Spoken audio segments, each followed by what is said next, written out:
you can even watch back. Giving players all the props or put them on blast. We don't give no hot takes, only talk facts. We're giving all our devotion, riding high on this wave of emotion. Going all out, yeah, cause this is our time. No, ain't no stopping us till we reach the finish line. All in, we came here to win. We're gonna give everything. S-I-C-K on the run. S-I-C-K, sick, sick. On fire, we're ready to fight. We'll bring the house down tonight. S-I-C-K on the run. S-I-C-K, sick, sick. Play it on the car ride, play it when you lounge. X and O, you know that we can hold it down. Shout out to my man Sammy, got it off the ground. And to all the listeners tuned in right now, got debates, analysis, and speculation. This is sports talk for the new generation. You know where to find us, got a reputation. Sick podcast, your #1 sports destination. Giving all our devotion, riding high on this wave of emotion. Going all out, yeah, cause this is our time. No, ain't no stopping us till we reach the finish line. All in, we came here to win. We're gonna give everything. S-I-C-K on the run. S-I-C-K, sick, sick. On fire, we're ready to fight. We'll bring the house down tonight. S-I-C-K on the run. S-I-C-K, sick, sick. S-I-C-K is the sickest podcast. Tune in for the audio, or you can even watch back. Giving players all the props or put them on blast. We don't give no hot takes, only talk back. S-I-C-K, S-I-C-K, S-I-C-K, S-I-C-K, S-I-C-K, S-I-C-K, S-I-C-K. all in, we came here to win. We're gonna give everything. S-I-C-K on the run. S-I-C-K, sick, sick. S-I-C-K, it's the sickest podcast. Tune in for the audio, or you can even watch back. Giving players all the props or put them on blast. We don't give no hot takes, only talk facts. We're giving all our devotion, riding high on this wave of emotion. Going all out, yeah, cause this is our time. No, ain't no stopping us till we reach the finish line. All in, we came here to win. We're gonna give everything. S-I-C-K on the run. S-I-C-K, sick, sick. On fire, we're ready to fight. We'll bring the house down tonight. S-I-C-K on the run. S-I-C-K, sick, sick. Play it on the car ride, play it when you lounge. X and O, you know that we can hold it down. Shout out to my man Sammy, got it off the ground. And to all the listeners tuned in right now, got debates, analysis, and speculation. This is sports talk for the new generation. You know where to find us, got a reputation. Sick podcast, your #1 sports destination. Giving all our devotion, riding high on this wave of emotion. Going all out, yeah, cause this is our time. No, ain't no stopping us till we reach the finish line. All in, we came here to win. We're gonna give everything. S-I-C-K on the run. S-I-C-K, sick, sick. On fire, we're ready to fight. We'll bring the house down tonight. S-I-C-K on the run. S-I-C-K, sick, sick. S-I-C-K is the sickest podcast. Tune in for the audio, or you can even watch back. Giving players all the props or put them on blast. We don't give no hot takes, only talk back. S-I-C-K, S-I-C-K, S-I-C-K, S-I-C-K, S-I-C-K. S-I-C-K. Turn up your volume. Because you're about to listen to The Sick Podcast. With Tony Marinaro. 55 seconds left in the penalty, a minute and 27 seconds left in regulation time. Boston 4, Montreal 3. Lafleur coming out rather gingerly on the right side. He gives it into Lemaire, back to LaFleur. The sickest Montreal Canadiens podcast.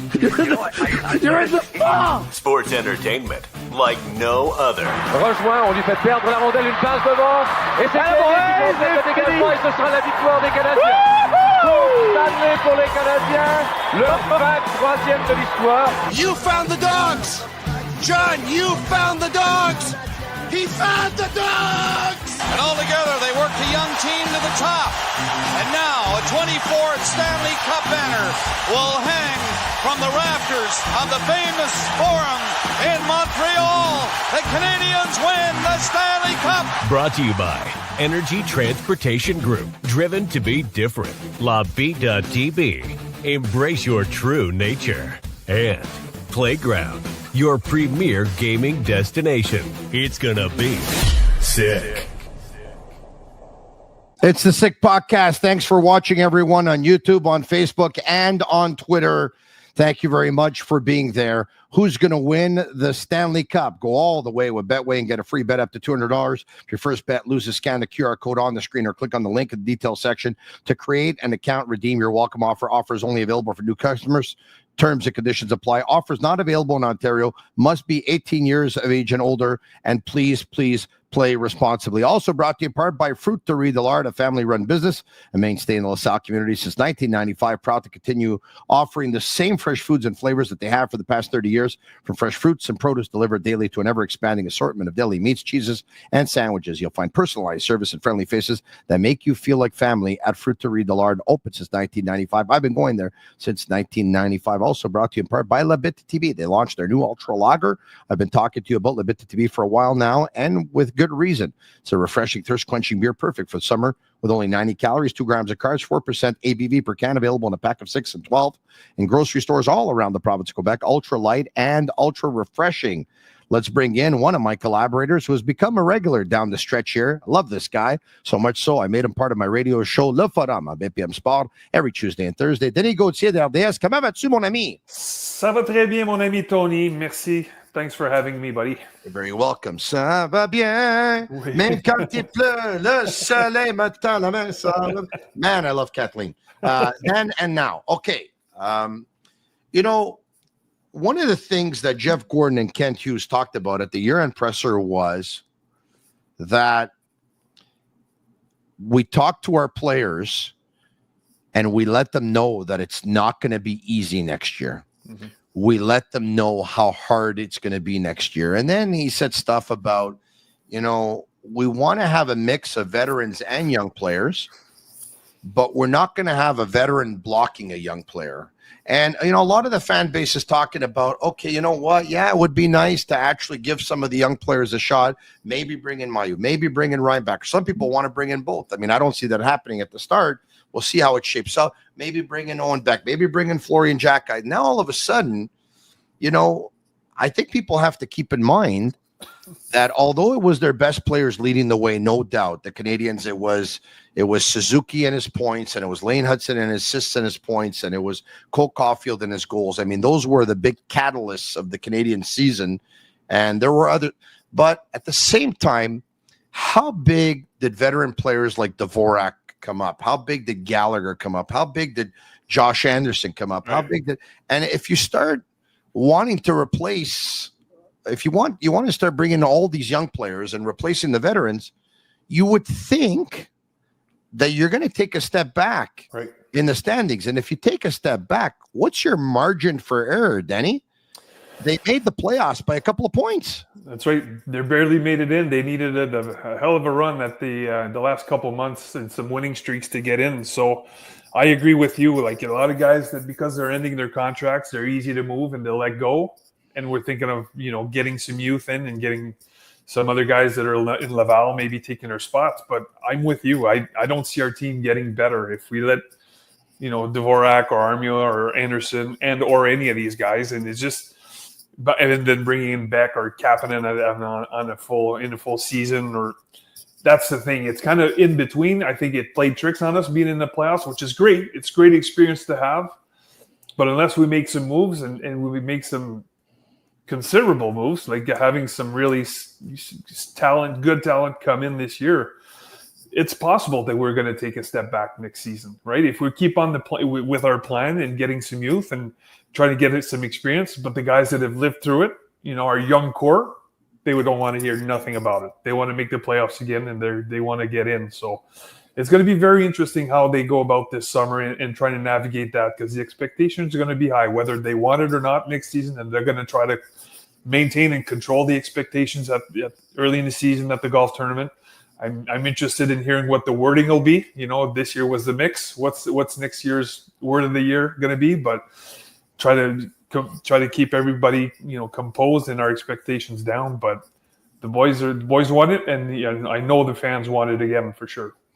There's no doubt about it. One of the things I'm looking at right now is I'm taking a look at the standings last season, and once again the Canadiens got in with 91 points, and they were 2 points ahead of the Columbus Blue Jackets. Right, 2 points ahead of the Columbus Blue Jackets, and we're actually going to bring up the graphic that's going to show you just how close they were. The teams that and once again, when I said if they bring in a lot of young players and they get rid of a lot of older players, you probably don't make the playoffs at that point. But we also have to keep in mind that there's something else that we need to look at too, which is there possibly could be teams that made the playoffs last year that won't make the playoffs next year because they're going to drop too, right? So it's something to consider. With that said, who would you bet on right now, just quickly? Well, that's the $1 million question. So let me just I think although I expect Toronto to make the playoffs, let's be honest here. Right? Things can change considerably if Mitch Marner walks, if Tavares walks. Now, Tavares has made it clear that he'd like to stay, but how do the Leafs replace Marner's 100 points? It's going to be tough, but you got $20 million probably laying around, $22 million between the two to trying to fix that. And, so you can get maybe 60 back with another player. You're not going to get 100 back, but you'll maybe get 60 back. And year 2 of Craig Berube and the new identity of that team, and the full year of Stolarz playing like a stud goalie and everything else, I don't see him taking a huge drop. But you're right, it could happen. All right, okay. So let's just say Toronto takes a step back, but we expect them to make the playoffs. All right. Toronto was second in the East. Let me start with this. Will the Washington Capitals be first in the East next year? Probably not. No. Okay, perfect. We agree. Will Toronto pick up as much as their 108 points in the East next year? Probably not. Probably not. No. Okay. Tampa Bay had 102. They'll be around. Carolina had 99. Florida had 98. I think they're all going to be okay. Ottawa had 97th and finished 6th in the East. You expect Ottawa to be back in the dance? Likely, yes. But it's not a guarantee. But I expect them to be there or really close in the hunt. But yes. What are you worried about when you say it's not a guarantee? Is there something that makes you kind of iffy? It's their first time in, right? So you just never know how it happens, and what happens to Giroux? Is he's there back again next year? Goaltending is always an iffy situation. Ottawa, it's just a good year, bad year. It just. I don't know, but I like their core. I like their youth. I like the direction they're going. They finally seem to have figured it out a bit this year with the help of a few veterans. But I don't think it's a guarantee because there's gonna be some other teams that are gonna be with them in the fight. Like Rangers will be back, Canadiens will be there. You expect other guys. Columbus might or might not be in there, but I mean they gave a good push this year because of maybe inspirational reasons that they something they had to play for. Yeah. But I don't think it's a guarantee, but I would suggest they're going to be there.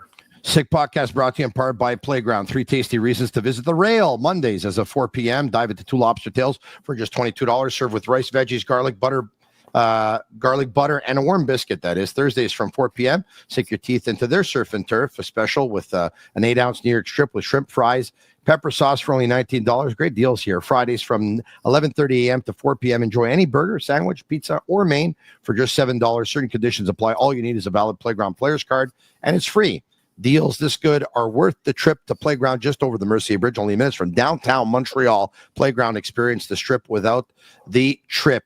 Also brought to you in part by Energy Transportation Group, a leading full-service logistics provider serving all of North America, driven to be different. A top fleet employer in Canada, just asked Forbes magazine. Pretty cool. Let's bring up the graphic of the top 8. Here you go. Washington, 111 points. Toronto, 108. Tampa Bay, 102.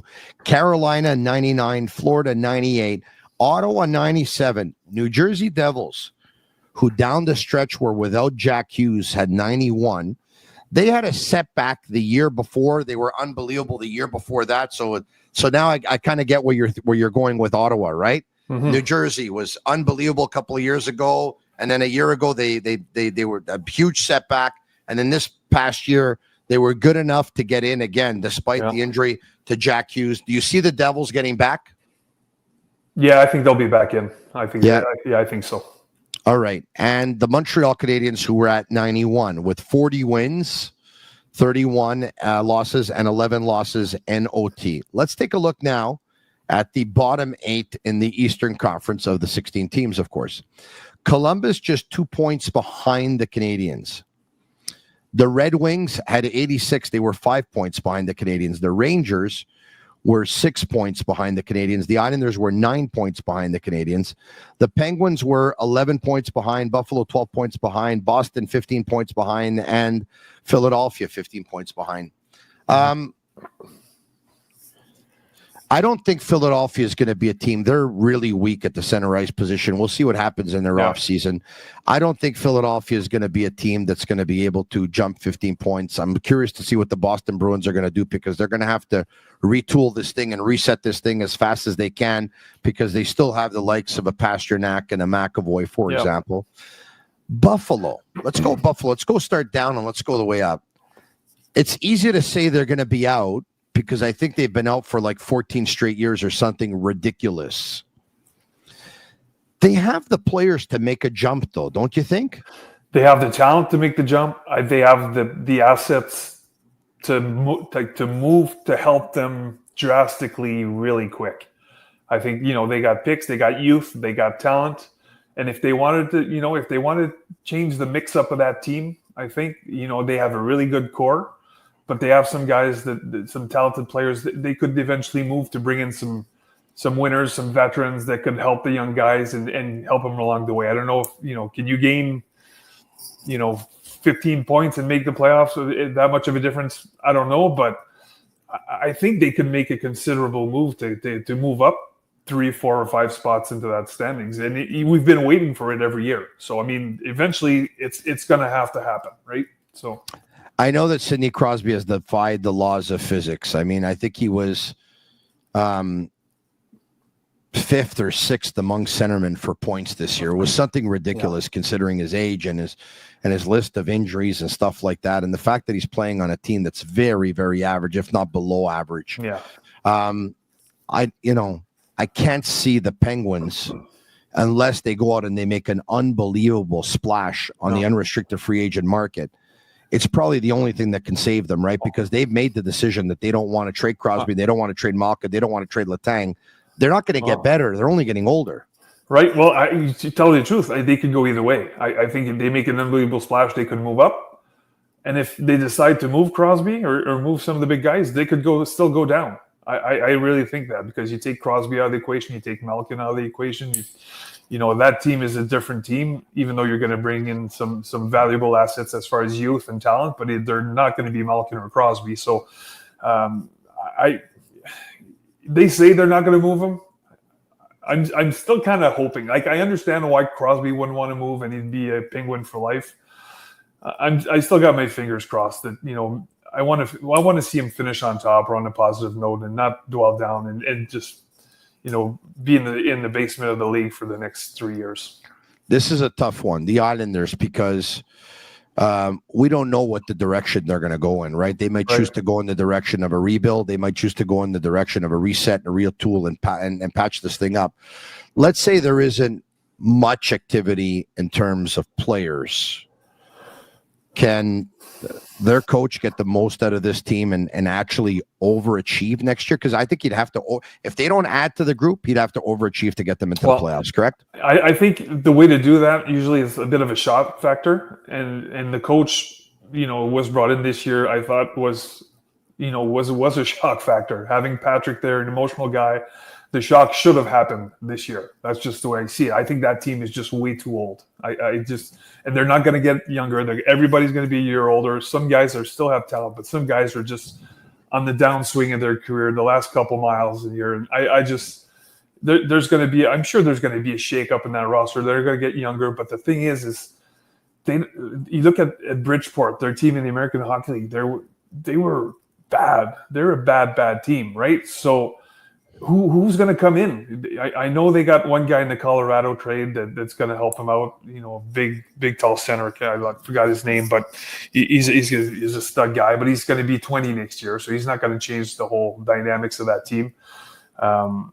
But I don't see him. I don't see them being much better than they are this year unless they shake that roster up big time.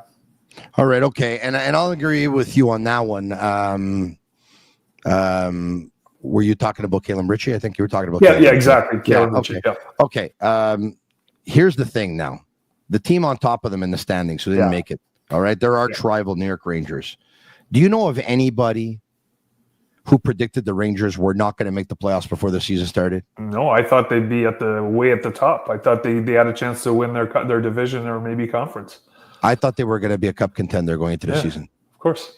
And now with Mike Sullivan there, this is like, I know I thought they were going to make the playoffs again last year, but this is the team I think that a lot of Canadiens fans really have to worry about. We were taking a look at, which teams made the playoffs, might not make it. And now we're taking a look at which teams didn't make the playoffs, who could make it.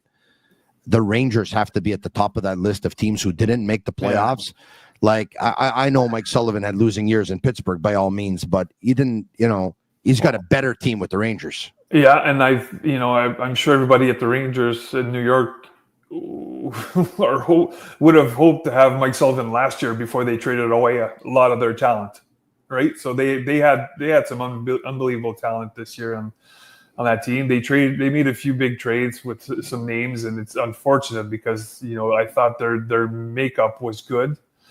And if and it's just maybe a year too late. I just think it's and they let the things swirl down and go down, and I think Sully's going to be a guy that's going to bring the boat back on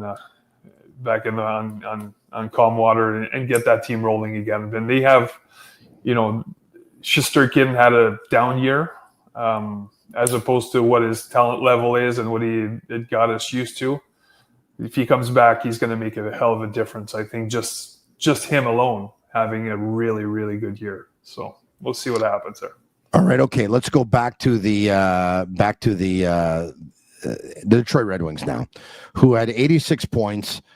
There was a lot of heat on Steve Yzerman at the end of the year. He was called out by Dylan Larkin, basically, who said, you know what? Trade deadline came around. We expected a shot in the arm. We didn't get it. And you could tell by hearing Steve Yzerman, he wasn't very happy about Dylan Larkin basically calling him out and said that he and Dylan had a conversation. And then he threw in a shot that, it's up to the players to make things happen. And it looked like he was taking a shot back at Dylan Larkin there. Yeah. Can the Red Wings improve? They always seem to be close, but no cigar. Do you see them improving to take the next step? They can. I mean, we'll see what happens. We'll see what kind of moves they make in the summer, what kind of shake up they do. But they were up to the last game last year, and they lost to the Canadiens and they lost their playoff spot because they were a win away to make the playoffs. And game 82, that's when they lost it, and they took a step back this year. So I'm sure they're not happy with where they're at. They're going to make some considerable moves and try to bring in some talent. So it's just every team's the same thing, right? Just every team is depending on what happens during the summer. They're no different than the Montreal Canadiens, and status quo for most of these teams, I think, except the New York Rangers, is going to be the same thing. If you status quo for the Rangers, they're going to be better because most of the guys had a down year and then just a lot of distractions and a lot of things went bad for them this year. But everything depends on what happens during the summer and the moves they make. Well, okay. There's a team here that I really, really love. Maybe some people will ask questions about did the Columbus Blue Jackets have, so great a season because they were inspired and really wanted to play for Johnny, for the late Johnny Gaudreau, of course. And I think it's there's something to it. I think they were on a mission. They really wanted to represent Johnny and his family really well. At the same time, I take a look at their players. Kirill Marchenko, Adam Fantilli, Ken Johnson, Dmitry Voronkov. I haven't talked about Boone Jenner or Sean Monahan just yet. On defense, I think Zach Werenski was one of the best defensemen in the National Hockey League last year. Really like Ivan Provorov. This team could do damage, Denny. They sure can.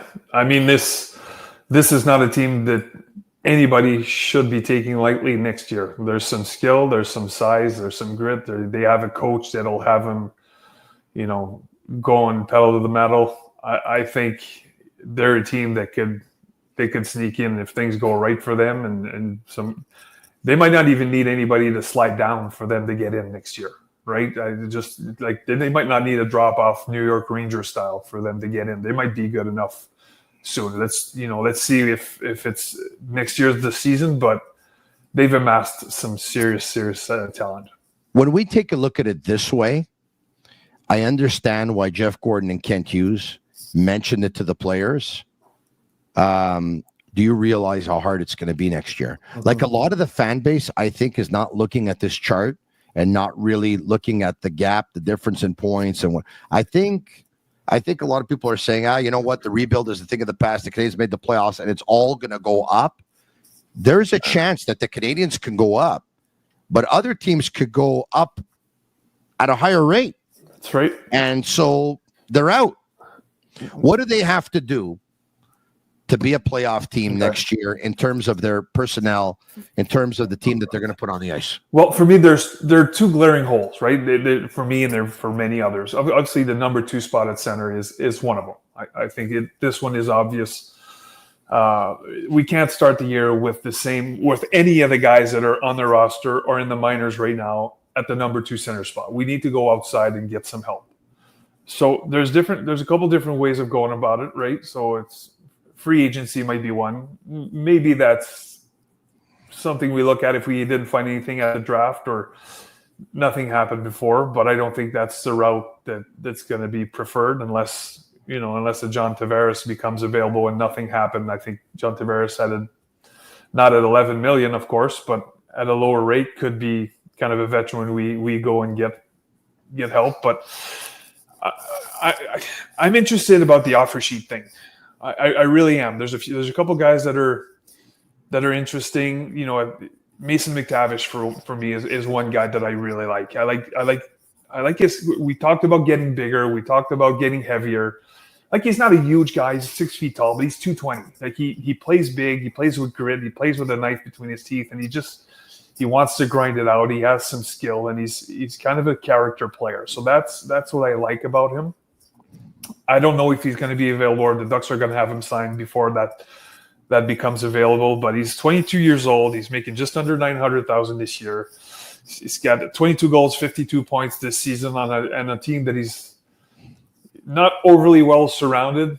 But they got some skill, but they don't have that good team yet. He's not surrounded properly yet. So I think being here with some skilled players, with some being well coached by Marty, I think would be a very, very fun addition for the Montreal Canadiens if that was available. It's going to be hard. It's going to be hard. I understand. Anything I'll mention today is going to be hard, right? Yeah. It's just deals like that just don't happen.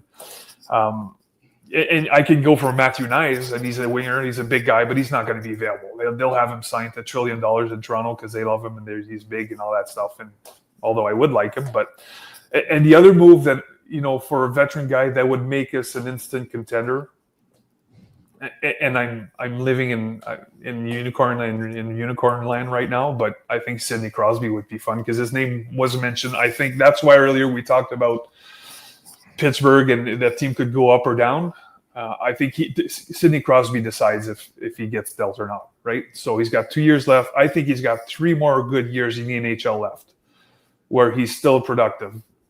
I don't know if year 3 is going to be as productive as year 1 or this year, but he's still going to be a good player.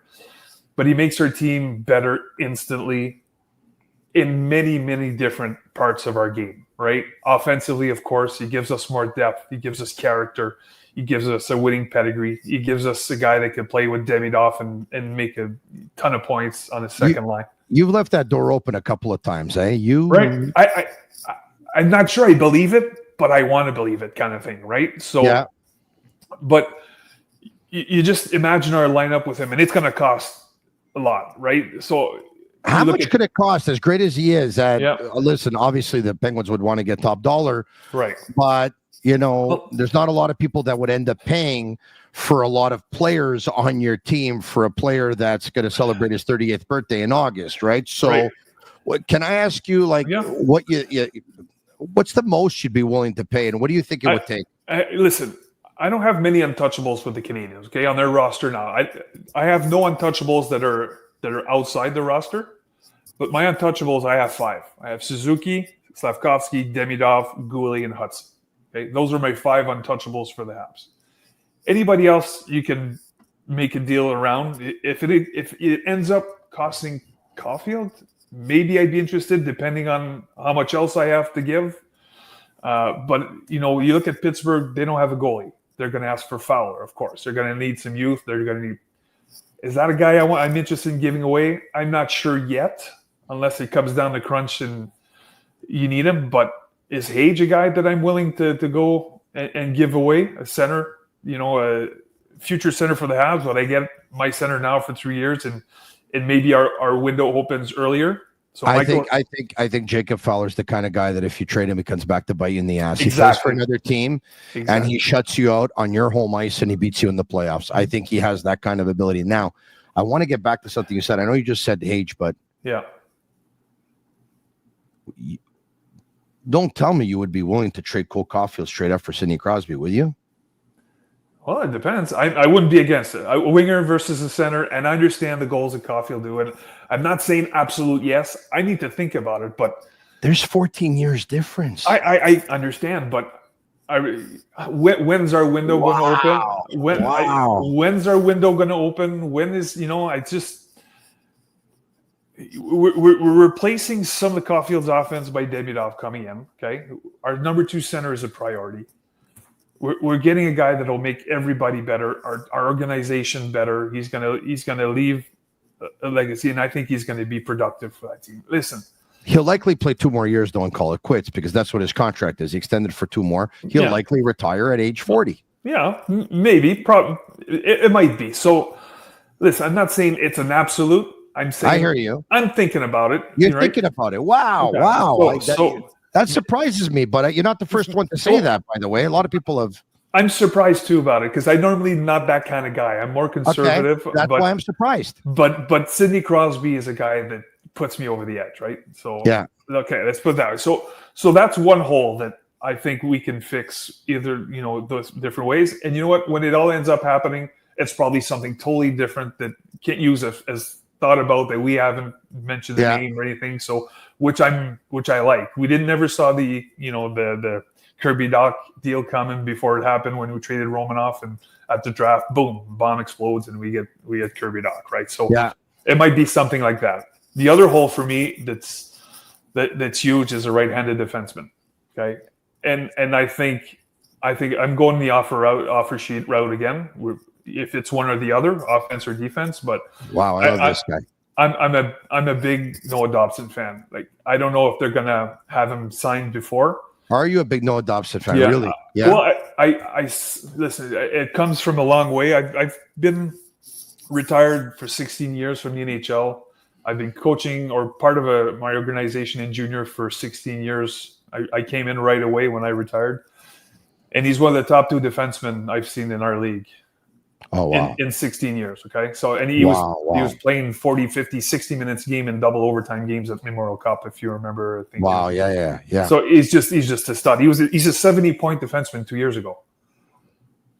Right. So this year he had a bit of an off off year at 10 goals and 39 or 40 points, but he was a 70-point guy on D. He's got a shot from the point. He helps our mobility. He brings our offense up from the defenseman core.